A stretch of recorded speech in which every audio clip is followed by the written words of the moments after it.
नमस्कार, खबरों की खबर में आपका स्वागत है। कभी कभी समय आने पर ही दोस्त और दुश्मन का पता चलता है, कौन आपका सगा है और कौन पराया। लेकिन समय आने पर ही इस बात की भी जानकारी होती है कि आपसे अलग होने वाले व्यक्ति की स्थिति कैसी रही है। कुछ ऐसी ही स्थिति एनडीए छोड़ने वाले पार्टियों की हो रही है। जिन जिन पार्टियों ने, जिन नेताओं ने प्रधानमंत्री नरेंद्र मोदी का साथ छोड़ा, एनडीए से अलग हुए, उनकी आज दुर्गति हो गई है। और ये सारी पार्टियां अब फिर से एनडीए में आने के लिए छटपटा रही है।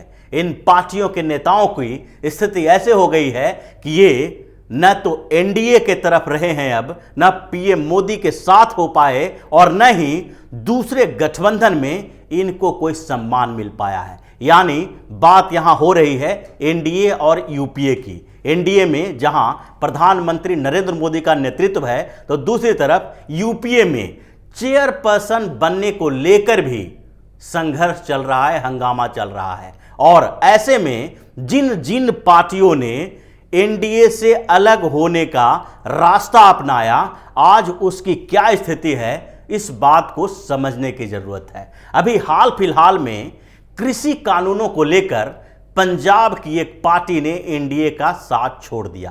प्रधानमंत्री नरेंद्र मोदी की कैबिनेट से हरसिमरत कौर बादल ने इस्तीफा दिया और उसके बाद शिरोमणि अकाली दल ने एनडीए से बाहर निकलने की घोषणा की। आज उसकी स्थिति क्या हो गई है? दो कौड़ी की स्थिति अकाली दल की पंजाब में हो गई है और सुखबीर सिंह बादल, हरसिमरत कौर बादल दोनों को ही अलग अलग क्षेत्रों में काले झंडे दिखाए जा रहे हैं। जिस किसान आंदोलन को समर्थन देने के लिए कृषि कानूनों का विरोध कर अकाली दल ने एनडीए का साथ छोड़ा, आज वही किसान आंदोलन को संरक्षण देने वाले संगठन उनके खिलाफ हैं और अकाली दल के बड़े बड़े नेताओं को पंजाब के अंदर ही विरोध का सामना करना पड़ रहा है। सुखबीर सिंह बादल ने तो यहां तक कहा कि जो किसान दिल्ली की सीमा पर मरे हैं, उसमें से 40 किसान अकाली दल के कैडर थे। लेकिन किसान संगठनों ने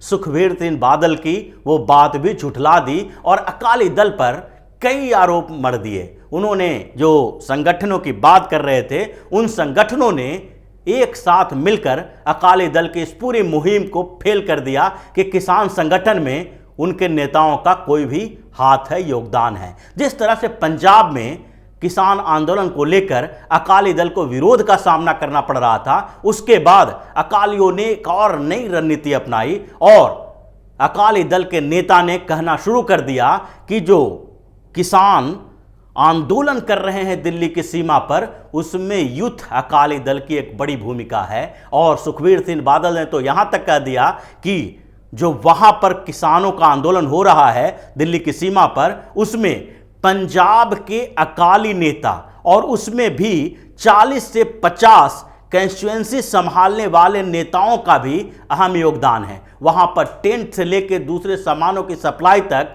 अकाली दल किसी न किसी तरह से कर रही है। लेकिन किसान नेता इस बात के लिए राजी नहीं हैं और अब अकाली दल के साथ स्थिति ये हो गई है कि न वो एनडीए का हिस्सा रह के किसान संगठनों के साथ और विरोध में है, तो दूसरी तरफ न वो किसानों के साथ रह के कोई समर्थन जुटा पा रहा है। और ये दुर्गति अब आगे अगले साल होने वाले विधानसभा चुनाव में देखने को मिलेगी, जब अकाली दल न विधानसभा चुनाव के लिए जो एनडीए का साथ छोड़ा था उसमें कोई अच्छा प्रदर्शन कर पाएगा और न ही अकाली दल के नेता अब उस तरह से विश्वसनीय हो पाएंगे जैसे सालों तक भारतीय जनता पार्टी की सहयोगी पार्टी रहने के साथ और केंद्र में भी भाजपा ने उसको जितना आधार दिया था, जितना बड़ा आधार और जितने औकात उन्हें दी गई थी, वो स्थिति नहीं रहेगी। और ऐसी स्थिति केवल अकाली दल के साथ नहीं है,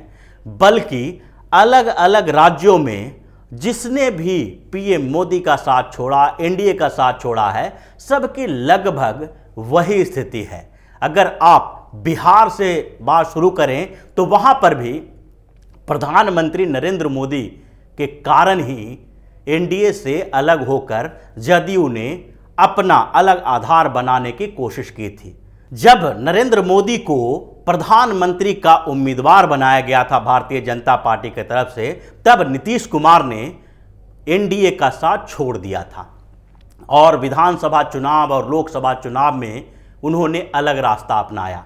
अलग रास्ता अपनाने की स्थिति ये हुई कि लोकसभा चुनाव में तो जदयू का पत्ता साफ हुआ ही, उसके बाद विधानसभा चुनाव में एन केन प्रकारेण वो महागठबंधन के साथ सरकार बना पाए, लेकिन एक साल के अंदर ही उनकी औकात का उन्हें पता चल गया और फिर एनडीए में वापस आने के लिए मजबूर हो गए। प्रधानमंत्री नरेंद्र मोदी के साथ जो वो मंच शेयर नहीं करना चाहते थे, वही मोदी के नाम पर विधानसभा चुनाव में वोट मांगने के लिए मजबूर हो गए। बिहार में ही नीतीश कुमार की जो स्थिति थी, वही स्थिति दूसरे राज्यों में भी कई और पार्टियों के साथ है। बिहार से सटे अगर झारखंड की बात करें तो वहां पर भी कुछ यही स्थिति रही। झारखंड में आजसू एनडीए का हिस्सा हुआ करता था, लेकिन एनडीए का साथ छोड़कर वो कांग्रेस के साथ जाने की तैयारी किया और कांग्रेस के गठबंधन में भी नहीं रह पाया और भारतीय जनता पार्टी के साथ भी नहीं रह पाया। तो आजसू के सुदेश महतो को जब ये समझ में आने लगा तो फिर से वो चुनावों में भारतीय जनता पार्टी का समर्थन करने लगे, क्योंकि पिछले विधानसभा चुनाव में जो झारखंड में हुआ था उसमें आजसू को बड़ा झटका लगा और आजसू के 2 विधायक ही चुनकर आए। इससे आजसू को भी लगने लगा, सुदेश महतो ये समझने लगे कि जिस तरह से इन्होंने एनडीए का साथ छोड़ा और जिन मुद्दों पर छोड़ा उसको जनता एक्सेप्ट नहीं कर पा रही है और इसलिए उनकी दुर्गति हो रही है। और यही कारण है कि फिर जब 2 विधानसभा क्षेत्रों में उपचुनाव हुए तो सुदेश महतो ने भारतीय जनता पार्टी के कैंडिडेट का समर्थन किया और झारखंड में ही एक बड़े नेता हैं बाबूलाल मरांडी। बाबूलाल मरांडी झारखंड के मुख्यमंत्री बने और भारतीय जनता पार्टी के तरफ से उन्हें बड़ा सम्मान दिया गया, लेकिन बाद में उन्होंने भारतीय जनता पार्टी से अलग होकर झारखंड विकास मोर्चा नाम से पार्टी बनाई। लेकिन पार्टी जब चुनाव मैदान में गई तो धीरे धीरे उनको भी अपनी औकात का पता लगने लगा और पिछले विधानसभा चुनाव के बाद उन्होंने अपनी पार्टी का विलय भारतीय जनता पार्टी में किया। अब वो भारतीय जनता पार्टी के नेता बनकर उभरे हैं। अब बिहार झारखंड के अलावा दूसरे राज्यों में भी कुछ ऐसी स्थिति हो रही है जहां पर भारतीय जनता पार्टी का साथ छोड़ने वाले पार्टियों की दुर्गति रही है और वो एक पार्टी है उत्तर प्रदेश की जिसके नेता हैं ओम प्रकाश राजभर। ओम प्रकाश राजभर की भारतीय सुहलदेव समाज पार्टी जो है वो पिछले कई सालों से राजनीति कर रही थी, लेकिन विधानसभा और लोकसभा चुनाव में उनको कहीं भी कोई सफलता नहीं मिल रही थी। 2012 के विधानसभा चुनाव में उत्तर प्रदेश में उन्होंने 50 से ज़्यादा कैंडिडेट खड़ा किया, लेकिन एक भी सीट पर जीत नहीं मिली। उनके उम्मीदवारों को जमानत तक जब्त हो गई, लेकिन फिर बाद में उन्होंने एनडीए का साथ लिया, भारतीय जनता पार्टी के साथ गठबंधन की और 2017 के विधानसभा चुनाव में सुहलदेव भारतीय समाज पार्टी यानी ओम प्रकाश राजभर की पार्टी को 4 सीटें मिली, जबकि उन्होंने केवल 8 सीटों पर चुनाव लड़ा था। लेकिन उनको ये सफलता बर्दाश्त नहीं हुई और ओम प्रकाश राजभर मंत्री बनने के बावजूद भारतीय जनता पार्टी और एनडीए के खिलाफ बोलना शुरू कर दिया।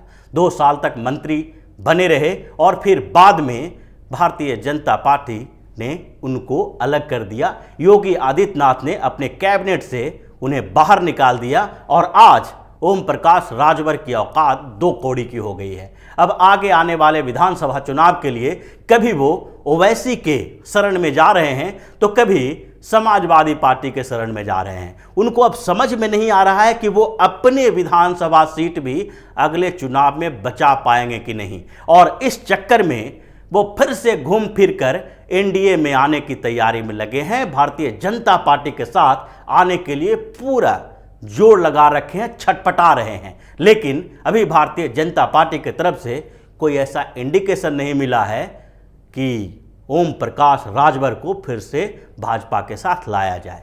कुछ ऐसी स्थिति महाराष्ट्र और आंध्र प्रदेश में भी हुई, जहां आंध्र प्रदेश में टीडीपी ने एनडीए का साथ छोड़ा था।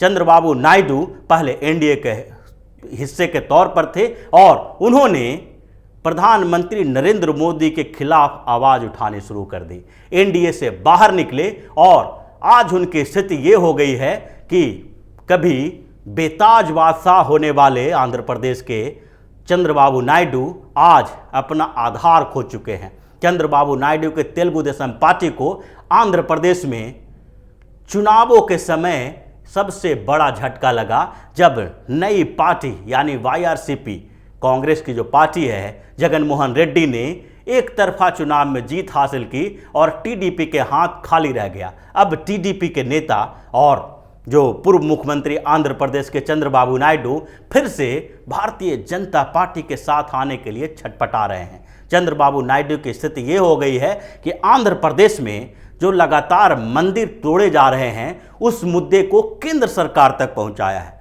भारतीय जनता पार्टी नीत केंद्र सरकार से प्रधानमंत्री नरेंद्र मोदी से गुहार लगाई है कि केंद्र सरकार को आंध्र प्रदेश की उन घटनाओं में इंटरवेंस करना चाहिए और वहां पर हस्तक्षेप कर इस मुद्दे को उठाया जाना चाहिए। यानी कि हिंदुत्व के एजेंडे पर चलते हुए टीडीपी भारतीय जनता पार्टी के साथ आने के लिए छटपटा रही है। और महाराष्ट्र की स्थिति तो सबके सामने है।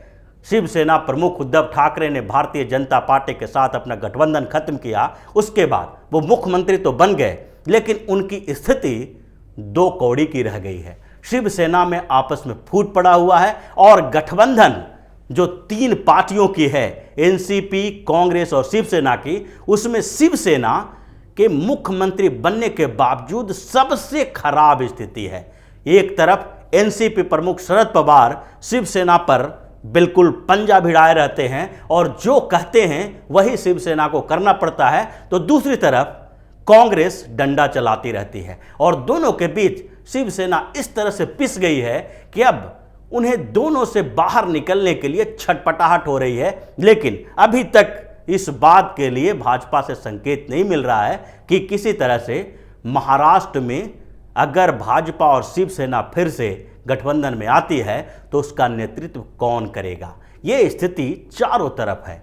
हर राज्यों में जहां जहां जिन जिन पार्टियों ने एनडीए का दामन छोड़ा है उनकी आज दुर्गति हो गई है और अब सबसे लेटेस्ट पार्टी जो है वो राजस्थान की हनुमान प्रसाद बेनीवाल की पार्टी है, जिसकी स्थिति भी अगले विधानसभा और लोकसभा चुनाव में बुरी होने वाली है, क्योंकि अकाली और बेनीवाल की पार्टी दोनों कृषि कानूनों को लेकर ही एनडीए से अलग हुए हैं। तो जहां जहां जिन राज्यों में जिन पार्टियों ने एनडीए का साथ छोड़ा है आज उसकी स्थिति खराब है और कुछ पार्टी तो जैसे जदयू जैसी पार्टियां फिर से एनडीए का हिस्सा बन गई और कुछ दूसरी पार्टियां वापस आने के लिए छटपटा रही है। तो इसी तरह की खबरों के साथ फिर से हाजिर होंगे, तब तक के लिए बने रहिए हमारे साथ और देते रहिए हमें सहयोग, ताकि इसी तरह की खबर हम आपके लिए लाते रहें। धन्यवाद। अगर आपको हमारा वीडियो पसंद आया हो तो इसे लाइक करें, हमारे चैनल को सब्सक्राइब करें और हाँ, बेल आइकन दबाना ना भूलें ताकि आप तक हमारे वीडियो की नोटिफिकेशन पहुंचती रहे। आप अपना सुझाव हमें कमेंट बॉक्स में दे सकते हैं। हमारे साथ जुड़ने के लिए शुक्रिया।